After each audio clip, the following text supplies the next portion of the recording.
Hello साथियों, नमस्कार। कैसे हैं आप सभी? उम्मीद करते हैं एकदम शानदार, जिंदाबाद, जबरदस्त होंगे और बेहतर तरीके से तैयारी कर रहे होंगे। दोस्तों, आज हम क्लास 12th हिंदी की एक महा मैराथन वीडियो देने वाले हैं। ठीक है, आज आपको हिंदी के 40 सबसे महत्वपूर्ण बहुविकल्पी प्रश्न करवाएंगे, जिसमें से आपको 10 में 10 क्वेश्चन मिलने वाले हैं। ठीक है, क्योंकि आप सभी को पता है बोर्ड एग्जाम में 10 नंबर के बहुविकल्पी प्रश्न पूछे जाते हैं। ठीक है, 10 नंबर के बहुविकल्पी प्रश्न आएंगे, उसमें से आपको 10 में 10 दिलाने की गारंटी मैं लेता हूं। ठीक है, बस आपको इस वीडियो को लास्ट तक देखना है और मैं जितने भी इम्पोर्टेंट क्वेश्चन बताने वाला हूं, ये सारे क्वेश्चन बहुत ज़्यादा इम्पोर्टेंट है, उनको आपको बिल्कुल तैयार कर लेना है। ठीक है, तो चलिए आज की इस वीडियो को शुरू करते हैं। लेकिन चैनल पर पहली बार आए हो तो सब्सक्राइब करके नोटिफिकेशन को ऑन कर लीजिएगा, ताकि आने वाली वीडियोस आपको मिलती रहे। ठीक है, तो चलिए शुरू करते हैं। तो यहाँ पर सबसे पहला हमारा क्वेश्चन दिया गया है, ध्यान से समझिएगा, बहुत ज़्यादा इम्पोर्टेंट क्वेश्चन है। ठीक है, तो क्वेश्चन नंबर 1 दिया गया है, गेहूं और गुलाब के लेखक हैं। क्या कहा गया है? गेहूं और गुलाब के लेखक कौन है? तो यहाँ पर आपको 4 ऑप्शन मिलेंगे, लेकिन आपको जो याद रखना है वो सही वाला आंसर याद रखना है। मतलब गेहूं और गुलाब के लेखक कौन है? तो रामवृक्ष बेनीपुरी जी हैं। कौन है? रामवृक्ष बेनीपुरी। ठीक है, अगर आपसे पूछेगा गेहूं और गुलाब किसकी रचना है, तब भी आपको बताना है रामवृक्ष बेनीपुरी की। तो कैसे भी क्वेश्चन आए, आपको अपना आंसर याद रखना है। ठीक है, उसके बाद आगे बढ़ते हैं। अगला क्वेश्चन दिया गया है, काफी ज्यादा इंपॉर्टेंट है। क्वेश्चन है, त्रिवेणी किस विधा की रचना है? ठीक है, विधाओं से क्वेश्चन काफी ज्यादा देखने को मिलते हैं, तो मैं बता देता हूं त्रिवेणी किस विधा की रचना है। अगर इस प्रकार से आपसे पूछा गया है तो आप बताएंगे निबंध विधा की रचना है। ठीक है, ऑप्शन नंबर 1 निबंध विधा की रचना है। क्या रचना है? त्रिवेणी जो है वो एक निबंध विधा की रचना है। ठीक है, तो ऑप्शन नंबर 1 राइट आंसर हो जाएगा। इसी प्रकार से आगे बढ़ते हैं। अगला हमारा काफी इंपॉर्टेंट क्वेश्चन है, बस आपको इस वीडियो को अंत तक देख लेना है। मेरी गारंटी है आप 10 में 10 करके आओगे। ठीक है, लेकिन इस वीडियो को अंत तक देखिए। ठीक है, तो चलिए अगला क्वेश्चन देखते हैं। तो हमारा तीसरा क्वेश्चन दिया गया है, ध्रुव स्वामिनी की रचना विधा है। ध्रुव स्वामिनी आपको पहले तो पता होना चाहिए, ध्रुव स्वामिनी ये रचना है किसकी, तब आप बता देंगे जयशंकर प्रसाद की है। किसकी? जयशंकर। ठीक है, यहाँ पर जयशंकर ये नहीं है, जयशंकर प्रसाद। तो यहाँ पर ये रचना जो हो जाएगी वो जयशंकर प्रसाद की हो जाएगी। अब पूछ रहा है कि किस विधा की रचना है, तो ये एक नाटक विधा की रचना है। कौन सी? तो नाटक। ऑप्शन नंबर 2 सही आंसर इसमें हो जाएगा। ठीक है, अगला क्वेश्चन काफी इंपॉर्टेंट है। क्वेश्चन दिया है, हिंदी की प्रथम कहानी है। हिंदी की प्रथम कहानी कौन सी है? जैसे पूस की रात हो गई, आत्माराम हो गया, कलाकार का दंड है, या फिर इंदुमती है। ठीक है, तो हिंदी की जो प्रथम कहानी है वो आपकी इंदुमती होती है। ऑप्शन नंबर 3 इसमें भी सही आंसर हो जाएगा। तो आपको याद रखना है हिंदी की प्रथम कहानी कौन सी है, तो आप बताएंगे इंदुमती है। ठीक है, उसके बाद नेक्स्ट क्वेश्चन दिया गया है, वोल्गा से गंगा के लेखक हैं। इसको वोल्गा भी बोलते हैं या फिर वोल्गा भी बोलते हैं। तो आपको याद रखना है वोल्गा से गंगा के लेखक जो आपके यहाँ पर हैं वो है राहुल सांकृत्यायन। कौन है? राहुल सांकृत्यायन वोल्गा से गंगा के लेखक हैं। ऑप्शन नंबर 4 राइट आंसर हो जाएगा। क्लियर हो गया? किसी को कोई दिक्कत, कोई समस्या? अगर कुछ भी दिक्कत है तो आप नीचे कमेंट कर सकते हैं। ठीक है, मैं आपको उसका जरूर रिप्लाई दूंगा। ठीक है, आगे बढ़ते हैं। नेक्स्ट क्वेश्चन दिया गया है, जायसी का पद्मावत किस भाषा में लिखा गया है? तो जायसी का पद्मावत किस भाषा में है अगर आपसे पूछा गया है तो आपको बताना है अवधी भाषा में है। ऑप्शन नंबर 2 इसमें राइट आंसर हो जाएगा। जो जायसी का पद्मावत है वो अवधी भाषा में लिखा गया है। क्लियर हो गया? किसी को कोई दिक्कत, कोई समस्या नहीं होनी चाहिए। ठीक है, आगे बढ़ते हैं। हमारा नेक्स्ट क्वेश्चन दिया गया है, कृष्ण भक्ति शाखा के प्रतिनिधि कवि हैं। कृष्ण भक्ति शाखा और राम भक्ति शाखा ये आपको शाखाएं जरूर याद रखनी है, क्योंकि इससे एक क्वेश्चन आपको मिलने वाला है। ठीक है, एक क्वेश्चन यहाँ से जरूर मिलेगा, एक राम भक्ति शाखा और एक कृष्ण भक्ति शाखा। तो यहाँ पर पूछा गया कृष्ण भक्ति शाखा के कवि कौन है। ठीक है, क्वेश्चन नंबर 7 में कृष्ण भक्ति शाखा के कवि कौन है अगर आपसे पूछा जाएगा तो आप बताएंगे सूरदास जी हैं। अगर आपसे कभी ये पूछ ले कि सूरदास जी किस शाखा के कवि हैं, तब भी आपको बताना है कृष्ण भक्ति शाखा के कवि हैं। अगर यहाँ पर पूछ रहा है कि कृष्ण भक्ति शाखा के प्रतिनिधि कवि कौन है, तब भी आपको बताना है सूरदास जी हैं। तो इस प्रकार से कोई भी क्वेश्चन किसी प्रकार से भी पूछा जा सकता है, बस आपको अपना उत्तर सही ढंग से याद रखना है। ठीक है, क्लियर हो गया। उसके बाद में आगे बढ़ते हैं। नेक्स्ट क्वेश्चन काफी ज्यादा इंपॉर्टेंट है। क्वेश्चन दिया गया है रीतिकाल का अन्य नाम है, रीतिकाल का। ठीक है, यहाँ पे काल भी आपको याद रखने हैं, क्योंकि कालों से भी क्वेश्चन आता है। रीतिकाल, छायावादोत्तर यानी कि छायावाद काल, छायावादोत्तर काल, इस प्रकार से। ठीक है, तो रीतिकाल का अन्य नाम क्या है यहाँ पर पूछा गया है। तो यहाँ पर आप बता देंगे श्रृंगार काल। क्या हो जाएगा, रीतिकाल को हम श्रृंगार काल के भी नाम से भी जानते हैं। किस नाम से, श्रृंगार काल के। ठीक है, आगे बढ़ते हैं। नेक्स्ट क्वेश्चन दिया गया है साकेत के कवि हैं, साकेत के कवि कौन है। तो यहाँ पर आपको पता होगा मैथिली शरण गुप्त जी हैं। ठीक है, साकेत रचना किसकी है, तो आप बताएंगे मैथिली शरण गुप्त की है। क्लियर। उसके बाद में अगला क्वेश्चन मोस्ट इंपॉर्टेंट है, द्विवेदी युग की कविता को कहा जाता है। द्विवेदी युग की कविता को क्या कहा जाता है, 4 ऑप्शन मिलते हैं यहाँ पर। आपका सही आंसर जो हो जाएगा इतिवृत्तात्मक, क्या कहेंगे, इतिवृत्तात्मक कविता कहते हैं। तो द्विवेदी युग की कविता को इतिवृत्तात्मक भी कहते हैं। ऑप्शन नंबर फर्स्ट इसमें राइट आंसर हो जाएगा। ठीक है, उसके बाद में अगला क्वेश्चन दिया गया है रानी केतकी की कहानी के रचयिता या फिर लेखक कौन है। रानी केतकी की कहानी के रचयिता या फिर लेखक कौन है। तो अगर आपसे ये पूछा गया है तो आप बता देंगे मुंशी ईसा अल्लाह खां है। कौन है, ईसा अल्लाह खां। तो यहाँ पर रानी केतकी की कहानी के लेखक ईसा अल्लाह खां राइट आंसर हो जाएगा। अगला क्वेश्चन दिया गया है राहुल सांकृत्यायन का वास्तविक नाम है। राहुल सांकृत्यायन का वास्तविक नाम क्या है। ठीक है, क्वेश्चन नंबर 12 में ये क्वेश्चन काफी ज्यादा इंपॉर्टेंट है। ठीक है, तो इसको इम्पॉर्टेंट आप लोग लगा लीजिए और इसको जरूर तैयार करना है। ठीक है, क्लियर है। तो यहाँ पर जो राहुल सांकृत्यायन का वास्तविक नाम है वो केदारनाथ पांडे है। ठीक है, ऑप्शन नंबर 4 सही आंसर है। राहुल सांकृत्यायन का वास्तविक नाम केदारनाथ पांडे है। आगे बढ़ते हैं। नेक्स्ट क्वेश्चन दिया गया है निम्नलिखित में से कौन छायावाद युग के गद्य लेखक हैं। छायावाद युग के गद्य लेखक आपके रामचंद्र शुक्ल जी हैं। कौन है, रामचंद्र शुक्ल। ऑप्शन नंबर 2 सही आंसर हो जाएगा। ठीक है, उसके बाद में अगला क्वेश्चन दिया गया है वर्ण रत्नाकर किस भाषा में है।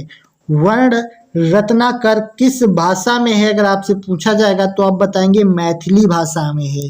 ठीक है, कौन सी भाषा में, मैथिली भाषा में।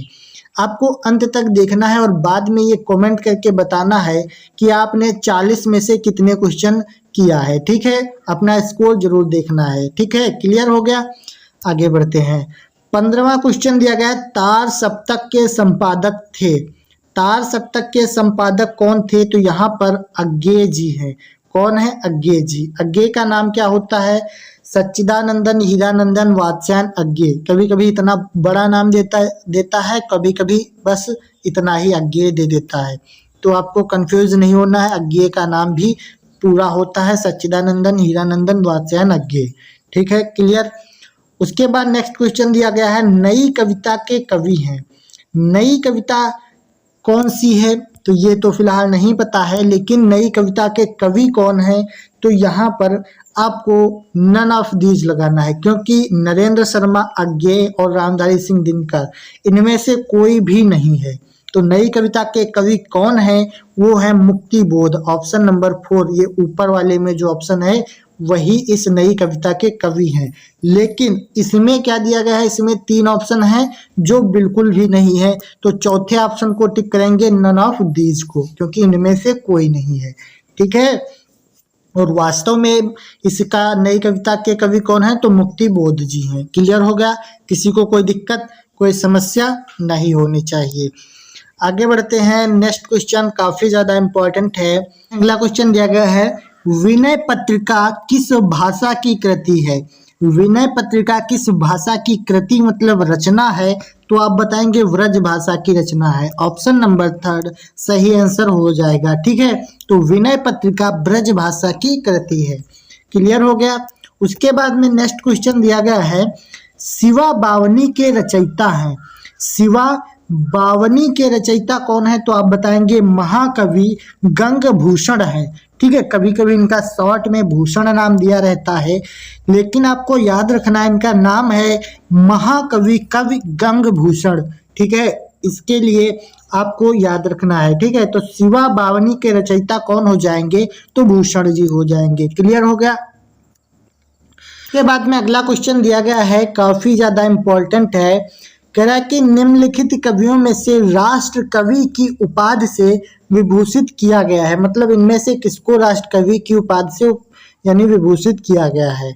तो आपका जो ऑप्शन हो जाएगा ऑप्शन नंबर 2 मैथिली शरण गुप्त जी को राष्ट्र कवि की उपाधि से विभूषित किया गया है, मतलब राष्ट्र कवि इनको कहा गया है। किसको, मैथिली शरण गुप्त जी को। तो ऑप्शन नंबर 2 सही आंसर हो जाएगा। ठीक है, उसके बाद में अगला क्वेश्चन ये भी काफी इंपॉर्टेंट है, कठिन काव्य का प्रेत कहा जाता है। कठिन काव्य का प्रेत किसको कहते हैं। ठीक है, मोस्ट इंपॉर्टेंट क्वेश्चन है, तो केशव को कहते हैं। किसको, केशव को। तो ऑप्शन नंबर 3 इसमें सही आंसर हो जाएगा। आगे बढ़ते हैं, नेक्स्ट क्वेश्चन दिया गया है, अष्टयाम के रचयिता हैं। अष्टयाम के रचयिता कौन है, ऑप्शन नंबर इसमें क्या हो जाएगा, तो ऑप्शन नंबर इसमें 3 हो जाएगा नाभादास। ठीक है, तो अष्टयाम के रचयिता कौन है अगर आपसे पूछ लेगा तो आपको बताना है नाभादास जी है। ठीक है, उसके बाद में नेक्स्ट क्वेश्चन है, 84 वैष्णव की वार्ता के लेखक हैं। काफी बार पूछा गया है 84 वैष्णव की वार्ता। ठीक है, इसके लेखक कौन है, तो आपको बताना है गोकुलनाथ जी हैं। कौन है, गोकुलनाथ इसमें सही आंसर हो जाएगा। 84 वैष्णव की वार्ता के लेखक गोकुलनाथ जी हैं। ठीक है, उसके बाद में अगला क्वेश्चन दिया गया है, भारत भारती की रचना विधा है। भारत भारती की रचना विधा है, कौन सी है, तो आप बताएंगे काव्य विधा है। ठीक है, ऑप्शन नंबर 4 सही आंसर हो जाएगा। उसके बाद में मोस्ट इम्पॉर्टेंट क्वेश्चन दिया गया है, ये काफी ज्यादा इंपॉर्टेंट है इसलिए इसको आपको जरूर तैयार करना है। क्वेश्चन दिया गया है, सदल मिश्र की रचना है। तो सदल मिश्र की जो रचना है वो नासिकेतोपाख्यान है। क्या है, नासिकेतोपाख्यान। कभी कभी इस प्रकार से पूछता है कि नासिकेतोपाख्यान किसकी रचना है, तब आपको बताना है सदल मिश्र की रचना है। ठीक है, दोनों प्रकार से क्वेश्चन आता है तो आपको याद रखना है। ठीक है, क्लियर हो गया, किसी को कोई दिक्कत कोई समस्या तो नहीं है। आगे बढ़ते हैं, अगला हमारा क्वेश्चन दिया गया है, आधुनिक काल को गद्य काल के नाम से किसने अभिग्रहित किया। क्या कह रहा है कि आधुनिक काल को गद्य काल के नाम से किसने अभिग्रहित किया है, तो महावीर प्रसाद द्विवेदी जी ने किया है। किसने, ऑप्शन नंबर 1 महावीर प्रसाद द्विवेदी जी ने आधुनिक काल को गद्य काल के नाम से अभिग्रहित किया है। क्लियर है, किसी को कोई समस्या किसी को कोई दिक्कत नहीं है। आगे बढ़ते हैं, लेकिन अभी तक आपने वीडियो को लाइक नहीं किया है तो वीडियो को लाइक जरूर कर दीजिए। ठीक है, क्योंकि मोस्ट इम्पॉर्टेंट वीडियो है और सारे क्वेश्चन आपको तैयार जरूर करने हैं। अगला हमारा क्वेश्चन काफी ज्यादा पूछा जाता है। क्वेश्चन दिया गया है, भारतेंदु युग की रचना है। प्रेम माधुरी, कामायनी, निरूपमा या फिर गुणवाणी। ठीक, तो यहाँ पर भारतेंदु युग की जो रचना है वो है प्रेम माधुरी। कौन सी है, प्रेम माधुरी। ऑप्शन नंबर 1 भारतेंदु युग की रचना प्रेम माधुरी हो जाएगी। क्लियर है, किसी को कोई समस्या। आगे देखिए, अगला क्वेश्चन है, रीतिकालीन कवि हैं। रीतिकालीन कवि कौन है, रीतिकालीन कवि हैं द्विजदेव। ऑप्शन नंबर 3 सही आंसर हो जाएगा। ठीक है, उसके बाद में अगला क्वेश्चन, आधुनिक युग की मीरा है। मोस्ट इंपॉर्टेंट है। ठीक है, इसलिए इसको आपको जरूर तैयार करना है। आधुनिक युग की मीरा काफी बार पूछा गया है, तो यहाँ पर आधुनिक युग की जो मीरा हो जाएंगी वो महादेवी वर्मा हो जाएंगी। Option number first right answer हो जाएगा। ठीक है, क्लियर है। उसके बाद में अगला क्वेश्चन दिया गया है, कवि पंत को ज्ञानपीठ पुरस्कार मिला, यानी कवि पंत जो हैं उनको ज्ञानपीठ पुरस्कार किस कला पर मिला, यानी किस कृति पर मिला। ठीक है, इस प्रकार से क्वेश्चन पूछा गया है। तो आप बताएंगे चिदम्बरा पर मिला है। किसको मिला है? कवि पंत को चिदम्बरा पर ज्ञानपीठ पुरस्कार मिला है। ठीक है, इतना आपको याद रखना है। उसके बाद में अगला क्वेश्चन दिया गया है, हिंदी खड़ी बोली को काव्य भाषा के रूप में प्रतिष्ठा मिली, किस युग में मिली? कहने का तात्पर्य ये है, तो हिंदी खड़ी बोली को भारतेंद्र युग में काव्य भाषा के रूप में प्रतिष्ठा मिली है। ठीक है, कब मिली है? तो हिंदी खड़ी बोली को भारतेंद्र युग में काव्य भाषा के रूप में प्रतिष्ठा मिली है। क्लियर हो गया, कोई समस्या नहीं होनी चाहिए। आगे बढ़ते हैं। सबसे इम्पोर्टेंट क्वेश्चन दिया गया है, भारत की एकता के लेखक हैं। भारत की एकता के लेखक कौन है? तो आपको यहाँ पर बताना है वासुदेव शरण अग्रवाल। ऑप्शन नंबर सेकंड इसमें सही आंसर हो जाएगा। भारत की एकता के लेखक वासुदेव शरण अग्रवाल जी हैं। ठीक है, क्लियर। आगे बढ़ते हैं। नेक्स्ट क्वेश्चन दिया गया है, डॉक्टर हजारी प्रसाद द्विवेदी द्वारा लिखित साहित्य सहचरम किस विधा की रचना है? साहित्य सहचर किस विधा की रचना है? अगर आपसे पूछा गया है तो आपको बताना है ये आलोचना है। क्या है? आलोचना है। मैंने बताया ना कि ये विधाओं से क्वेश्चन बहुत ज्यादा आते हैं, तो विधाएं आपको जरूर तैयार करनी है। समझ में आ गया। उसके बाद में आगे बढ़ते हैं। अगला हमारा क्वेश्चन दिया गया है, जैसे उनके दिन फिरे निम्न में से किसकी कहानी संग्रह है? क्या कहा गया है कि जैसे उनके दिन फिरे निम्न में से किसका कहानी संग्रह है? तो आप बताएंगे हरिशंकर परसाई का है। Option number 4। ठीक है, जैसे उनके दिन फिरे हरिशंकर परसाई का ये एक कहानी संग्रह है। आपको याद रखना है, कभी कभी पूछ लेता है जैसे उनके दिन फिरे किस विधा की रचना है, तब आप बताएंगे ये कहानी विधा की रचना है। ठीक है, दिक्कत तो नहीं हो रही है किसी को समझने में? ठीक है, थोड़ी वीडियो और बची है, लास्ट तक देख लीजिए। आप गारंटी लेता हूँ यानी 40 प्रश्नों में से 10 प्रश्न जरूर करके आओगे। ठीक है, आगे देखिए। अगला हमारा क्वेश्चन दिया गया है, निम्नलिखित में से हजारी प्रसाद द्विवेदी की रचना है। हजारी प्रसाद द्विवेदी की रचना कौन सी है? तो यहाँ पर कल्पलता जो है वो हजारी प्रसाद द्विवेदी जी की रचना है। क्या हुआ? तो यहाँ पर कल्पलता ऑप्शन नंबर 3 सही आंसर हो जाएगा। ठीक है, क्लियर। उसके बाद में आगे बढ़ते हैं। अगला हमारा क्वेश्चन दिया गया है, प्रेमचंद्र का उपन्यास है। प्रेमचंद्र का उपन्यास कौन सा है? तितली, कंकाल, गोदान या त्यागपत्र? तो आप सभी को पता है प्रेमचंद्र का उपन्यास गोदान है। ऑप्शन नंबर 3 वाला सही आंसर हो जाएगा। ठीक है, उसके बाद में नेक्स्ट क्वेश्चन अगला है, बाणभट्ट की आत्मकथा के लेखक हैं। क्या कहा गया है कि बाणभट्ट की आत्मकथा के लेखक कौन है? ठीक है, तो ऑप्शन नंबर 3 हो जाएगा, हजारी प्रसाद द्विवेदी बाणभट्ट की आत्मकथा के लेखक हैं। ठीक है, क्लियर हो गया। उसके बाद में अगला क्वेश्चन, ये क्वेश्चन काफी ज्यादा इम्पोर्टेंट है, इसलिए इसको आपको जरूर तैयार करना है। ठीक है, तो ये मोस्ट इम्पोर्टेंट क्वेश्चन दिया गया है। क्वेश्चन कह रहा है कि परीक्षा गुरु के लेखक हैं, तो परीक्षा गुरु के लेखक लाला श्री निवास दास हैं। ठीक है, मोस्ट इम्पोर्टेंट क्वेश्चन है, काफी बार पूछा गया है, इसलिए इसको जरूर तैयार कर लीजिएगा। उसके बाद में आगे बढ़ते हैं। अगला क्वेश्चन दिया गया है, शेखर एक जीवनी के लेखक हैं।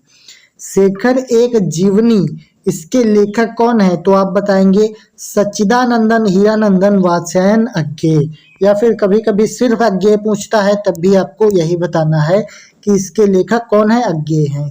किसके? शेखर एक जीवनी के लेखक अज्ञे जी हैं। क्लियर हुआ। उसके बाद में अगला क्वेश्चन, हिंदी का प्रथम उपन्यास है या फिर हिंदी का प्रथम मौलिक उपन्यास है? किसी प्रकार से भी क्वेश्चन आ सकता है, तो यहाँ पर परीक्षा गुरु जो है वो हिंदी का प्रथम मौलिक उपन्यास है। मोस्ट इम्पॉर्टेंट क्वेश्चन है, ठीक है। यहाँ से क्वेश्चन आपको जरूर मिलने वाला है। परीक्षा गुरु के लेखक लाला श्रीनिवास दास और परीक्षा गुरु हिंदी का प्रथम मौलिक उपन्यास, ठीक है, ये चीजें आपको याद रखनी है। उसके बाद में हमारा लास्ट क्वेश्चन दिया गया है, पुनर्नवा, क्या कहा गया है, पुनर्नवा कृति किस विधा की रचना है, यानी कि पुनर्नवा कृति की विधा है या किस विधा की रचना है, तो आपको उपन्यास बताना है। ऑप्शन नंबर 4 राइट आंसर हो जाएगा, ठीक है। तो पुनर्नवा किस विधा की रचना है, तो आप बताएंगे ये उपन्यास विधा की रचना है। तो उम्मीद करते हैं 40 सबसे ज्यादा इम्पोर्टेंट क्वेश्चन हमने तैयार कर लिए हैं। और अगर आपको कहीं भी कोई भी दिक्कत है तो आप नीचे कमेंट कर सकते हैं, हम आपको उसका जरूर रिप्लाई देंगे, ठीक है। तो ये 40 प्रश्न अगर आपने तैयार कर लिए तो इसमें से 10 नंबर आपको आराम से मिल जाएंगे, ठीक है। तो चलिए आज की इस वीडियो को यहीं तक रखते हैं। अगर वीडियो पसंद आई है तो एक लाइक करके चैनल को सब्सक्राइब जरूर कर लीजिएगा, ठीक है। चलिए हम मिलते हैं अगली वीडियो में, तब तक के लिए जय हिंद, वंदे मातरम।